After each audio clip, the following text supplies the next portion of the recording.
یه جنگی یه نفر دستش قطع شده بود، تو مناقب ابن شهرآشوب هستین، میدونید ابن شهرآشوب خیلی آدم بزرگیه. دست طرف قطع شده بود، اومد پیش امیرالمومنین گفت آقا دستم. مولا یه چیزی زیر لب گفت، چسبوند. اینا دروغ نیست. رفیق من توی روضه حضرت رقیه زنده شد، مرده بود.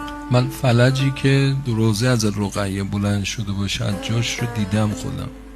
اینا دروغ نیست. دست طرف قطع شده بود، اومد پیش مولا. حالا با چه حال نزاری گفت که مولا پذیرفت. یه چیزی گفت زیر لب و چسبون. هی سوال کن آقا چی خوندی؟ گفت حالا چی کار داری، برو دیگه.